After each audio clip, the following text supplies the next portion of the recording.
Bonsoir tout le monde et bienvenue dans la section adulte de la médiathèque parce que ici aujourd'hui pour la nuit de la lecture on va traiter du thème du corps. Ce corps est très important parce que ce corps reflète aussi notre image.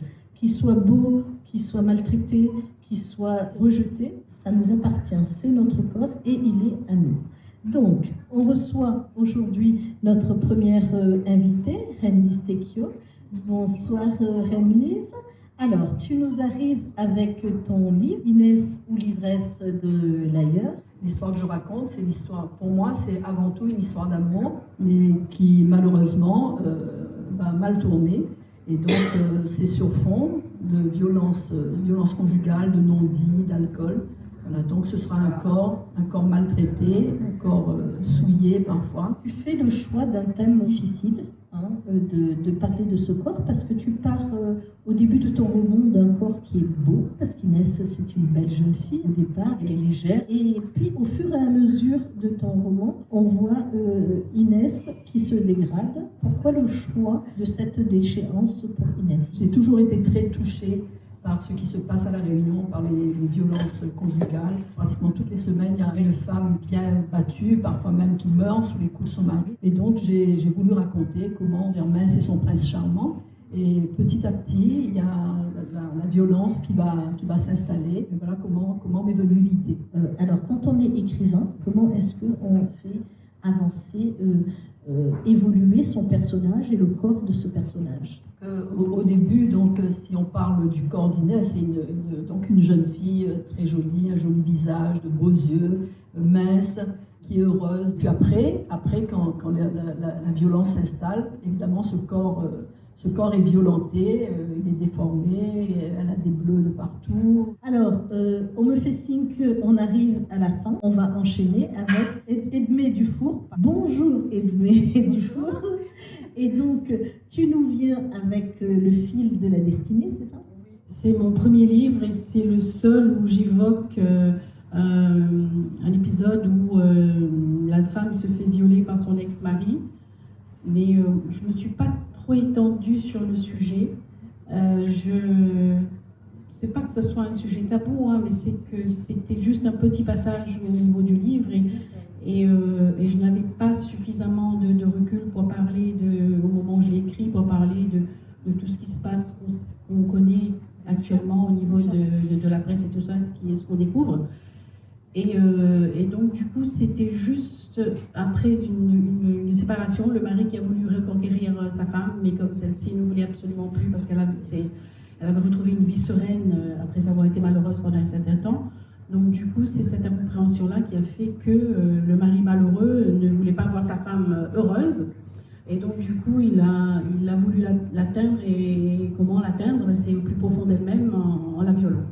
Peut-on parler de viol dans un couple? Ou dans quelle mesure on peut en parler? Dans la mesure où il n'y a pas de consentement, pour moi, c'est viol. Quand je dis non, c'est non. Donc, s'il y a consentement, il n'y a pas viol. Voilà, pour moi, c'est clair. C'est dans ce sens-là que moi, je le conçois. Mais consentement... alors, je voudrais revenir sur le mot consentement.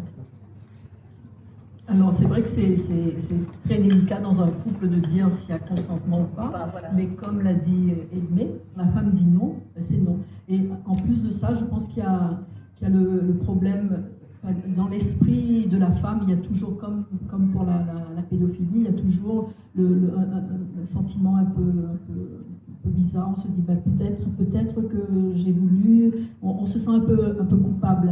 Et comme c'est son mari, on se dit, est-ce que c'est pas normal? C'est le devoir conjugal, quoi. Voilà, je pense qu'il y a cette confusion aussi. Alors, merci beaucoup pour ce moment. Alors, moi, je vais lire cette définition du corps. Donc, je vous le dis.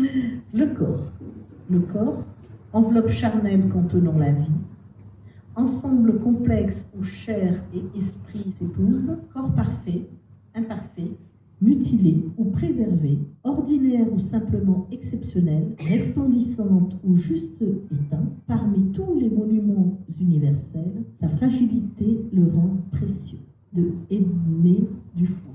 À présent, on va enchaîner sur notre prochaine invitée. On va accueillir Marie-Claude Barbin. Donc là, elle va nous parler un peu de ses 2 romans. Marie-Claude Barbin, j'ai travaillé longtemps avec les enfants en difficulté dans les écoles primaires. J'ai été aussi bénévole dans une association d'aide aux victimes. Donc le corps dans tous ses états. Moi, je connais que le corps qui a subi des violences, par exemple, dans l'enfance. Dans mon premier livre que j'ai édité, Quand les mots manquent, la violence explose. Ça veut dire que quand il n'y a plus moyen de parler avec les mots, c'est les gestes qui parlent. Et dans ce livre, c'est le résultat de mon expérience professionnelle. Donc, je raconte des choses que j'ai vécues avec les enfants. Par exemple, il y a un chapitre où je dis que grandir, c'est pas simple. Parce que quand un enfant il passe à l'état adulte et il est adolescent, donc son corps se transforme et c'est difficile à vivre. Il n'est plus tout à fait un enfant, pas tout à fait un adulte. Et donc là, il va être contre le monde entier, contre ses parents, qui sont de vieux ringards, qui ne comprennent pas ce qu'il est en train de vivre. Là, et bien sûr, de temps en temps, si jamais il a des limites qu'on ne peut pas lui donner, et il va sûrement parfois aller avec des chefs de bande pour commettre des méfaits dans la rue, brûler les voitures et tout ça. Mais des fois aussi, il y aura les tentatives de suicide. C'est une violence qui ne veut pas se dire, donc cette violence est retournée contre soi. Il y a aussi l'abus toxique pour combler le vide, parce que des fois, l'adolescent il est dans un état dépressif, et pour combler le vide, qu'est-ce qu'il va faire? Il va boire, il va prendre des substances pour l'aider, soi-disant, mais en fin de compte, qui fait mal au corps. Dans le premier livre, donc, je raconte des vignettes cliniques comme ça de mon expérience. Et puis, dans le dernier livre, c'est Briser les silences. Là, c'est carrément la question de violence sexuelle envers les enfants, dont moi-même j'ai été victime et j'ai réussi à m'en sortir pour devenir psychologue et aider les autres. Dans le viol, par exemple, le corps est traité comme un objet, comme un morceau de viande. Tout à l'heure, on parlait de consentement. Mais hélas, dans le viol, il n'y a pas de consentement. Le non, l'agresseur, il ne l'entend pas. Il est dans sa pulsion de possession, de domination, et l'autre n'existe pas. Alors, je vous conseille de lire Laisser et Briser le silence, ces 2 livres, parce que c'est un univers qui vous prend les tripes quand même. Merci. Bonjour, Jonathan P. Pour ceux qui ne le connaissent pas, c'est celui qui vient de nous ouvrir la librairie à Bout-Portant à Saint-Paul, une librairie spéciale pour les livres policiers dans tout ce domaine. Ça démarre vraiment depuis la jeunesse jusqu'au plus grand. On a des enquêtes et on y retrouve aussi tous les grands noms des polars de la métropole et d'ailleurs. Alors, ma première question, Jonathan, alors pourquoi cet intérêt pour le polar, le policier? Pourquoi cette envie que tu as eue d'ouvrir d'abord ta librairie? Bonjour. Alors, l'intérêt, c'était déjà la passion pour le livre et le polar plus particulièrement. Alors, moi, le polar, je suis tombé dedans, je dirais, j'avais 20 ans. Bon, j'ai pas réussi à en ressortir. En fait, c'est vraiment le côté très sociétal, en fait, très, très humain, en fait, qu'on retrouve dans le polar qui m'intéresse. Et on va dire vibrer. Et à la fois, on voyage à travers le polar. On voyage, on apprend aussi énormément de choses sur les autres communautés, les autres pays. Voilà, c'est des voyages, mais à travers le livre. Merci. Et donc, le thème qui nous réunit aujourd'hui, c'est le corps dans le roman. Je sais que tu es aussi écrivain, tu as aussi écrit, et donc ce corps, surtout dans les romans policiers, est particulièrement maltraité. Et après, le corps dans le polar est aussi essentiel, un peu comme parler de preuve, en fait. C'est vrai que c'est un élément fondamental dans le droit, en fait. Quel que soit le procès, en fait, d'une fausse preuve. Et bon, souvent, dans le polar, c'est souvent le corps qui a été ou maltraité ou disparu. D'une façon ou d'une autre, on est amené sur cet élément qui est très souvent on va dire, central dans une énigme, une enquête. Voilà. Donc oui, il est souvent maltraité. Pour un auteur, comment est-ce qu'on choisit de mettre l'accent ici ou là? Écrire, parce que le dernier que j'ai écrit qui s'appelle Noirceur, qui est une série que j'ai écrit à la manière d'une série. Donc il y a 5 5 épisodes à l'intérieur. Et ils traitent tous de la noirceur humaine. Donc là, je suis vraiment allé explorer, on va dire, les méandres du cerveau humain pour pas forcément comprendre, juste qu'on puisse se mettre à la place en fait des gens. Je te remercie.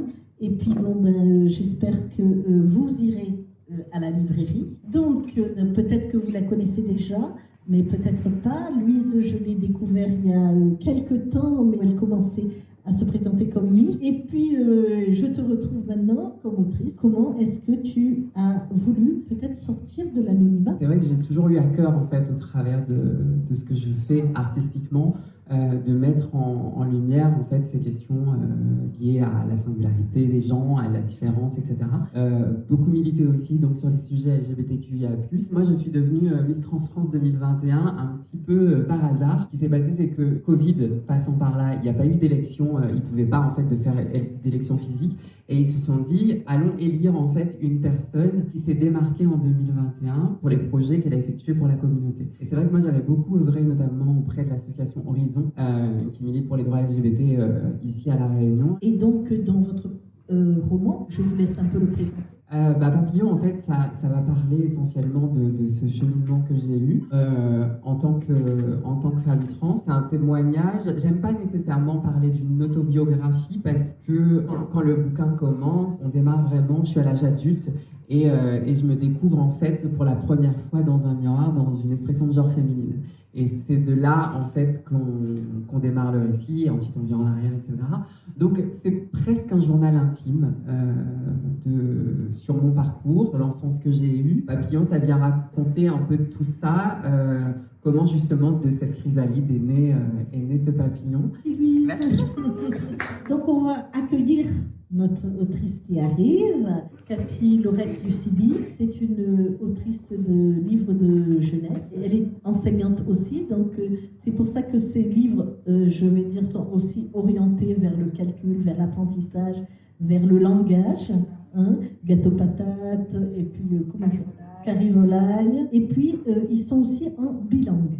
Donc là, aujourd'hui, on est venu là pour parler du corps. Je voulais en parler, c'est-à-dire revenir avec toi entre le corps, le langage. Comment est-ce que les petits, ils voguent avec leur corps? Moi, je suis enseignante en maternelle, donc effectivement, au niveau du corps, si les enfants sont pas à l'aise dans leur corps, ils vont pas pouvoir rentrer dans les apprentissages. Alors, le langage vient dès qu'ils sont tout petits, en fait, mais c'est pas du langage verbal, c'est du langage non verbal, les gestes, les mimiques. Ils commencent par babiller d'abord, et après, le langage s'installe vraiment. Mais c'est vrai que dès qu'ils sont super à l'aise dans leur corps, dès qu'ils ont fait de la gymnastique, ils ont couru, ils ont sauté, ils ont grimpé, tout sauf.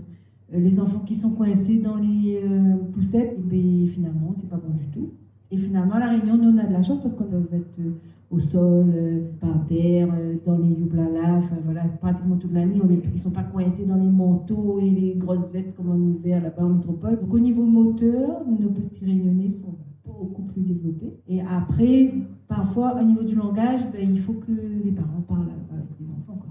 Depuis qu'on se connaît, tu es toujours dans la littérature des enfants. C'est une passion, c'est quelque chose que tu préfères? Alors en fait, l'écriture d'albums pour les petits est venue parce que j'ai travaillé dans la classe passerelle, dans laquelle donc j'avais accueilli des enfants de 2 ans avec les mamans. Comme je faisais du créole et que nous manquait en fait des supports en créole. Donc au départ, j'avais inventé donc mon histoire 3 titans pour pouvoir apprendre à compter jusqu'à le nombre 3, de livres à manipuler. Tous les livres en fait, ils existent pour les petits, mais ils existent en français. Et moi, je traduisais en fait tous les livres que j'avais dans la classe. Donc du coup, voilà, pour pouvoir les faire progresser. Et comme ça manquait, on a fabriqué. Et du coup, c'est parti de là. Le premier, c'était les histoires 3 titans et qui s'appelle 7 œufs de patate gris, c'est sorti en 2016. Gâteau patate et carivolaille sont arrivés en 2019. Et là, en 2023, donc, est sorti 5 gallons, un zarlon. On te remercie, c'est sympa d'être venu faire un tour parmi nous. Alors, peut-être notre dernière autrice, on reste dans le domaine de la jeunesse avec Béatrice Sautron. Béatrice, alors parle-nous un peu cette Bernadette. C'est Bernadette la poulette. J'ai créé un petit personnage, voilà, c'est une poulette. Et du coup, j'ai Bernadette cette poulette. Donc dans la première édition, où est Bernadette? Alors on peut visiter la Réunion parce qu'on demande où est Bernadette. Alors il y a un matin, elle est à Saint-Gilles, arrivée à une certaine heure, elle est au Piton des Neiges, ensuite elle va au volcan, elle redescend à Plaine des Palmistes. Alors pourquoi la poule? Pourquoi un animal? Bernadette aurait pu très bien être une petite fille. Le personnage de la poulette, je trouvais ça assez sympa. Et puis en même temps, elle a des pois, donc à mon avis, la maman devait être amoureuse d'un dalmatien pour avoir des pois noirs comme ça. Donc oui, c'était une poulette, mais en même temps, il y a des aventures, il y a encore d'autres aventures. On va se focaliser sur son pied, parce que son pied perd cette savate. Aussi, la savate, c'est quand même un symbole de la Réunion. Oui, on est au pays de la savate ici. Donc, pareil, nouvelle aventure de la poulette autour du recyclage. Elle rencontre un objet non identifié qui est une savate et elle fait des expériences. Qu'est-ce qu'on peut faire avec une savate? On peut peut-être l'accrocher à un vélo et voir justement si ça peut faire du bruit. On peut aussi s'imaginer quand on est envahi par des moustiques, très bel objet contre des moustiques. Voilà, donc je vous en dis pas plus pour l'aventure. On a travaillé aussi sur un petit coloriage. Voilà.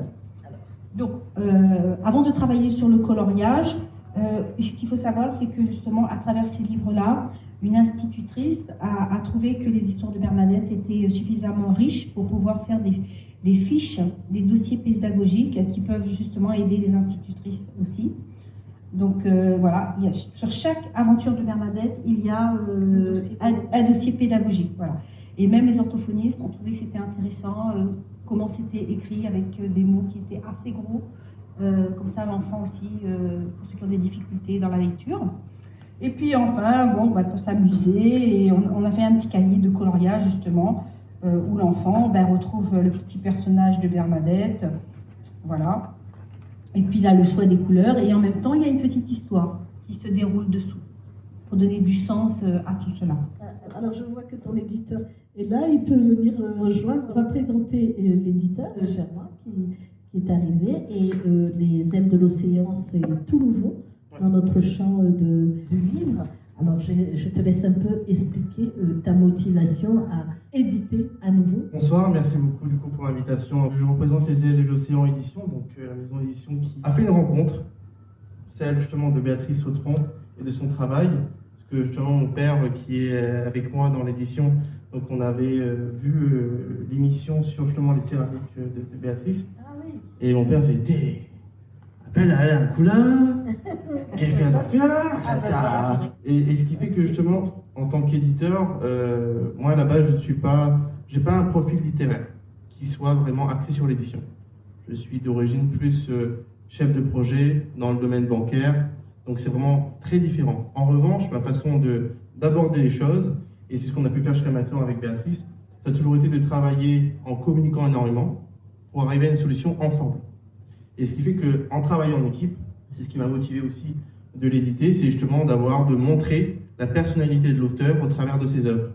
Parce que je pense personnellement que la personnalité de l'autrice, donc notamment Béatrice, doit se refléter au travers de ses œuvres. Et comme elle a montré ses dessins et ses histoires, c'est là que je me suis dit, il y a quelque chose justement qui est possible de faire pour montrer un message. Donc au travers de sa première histoire, donc où est Bernadette, où on apprend l'heure, mais également les lieux à La Réunion.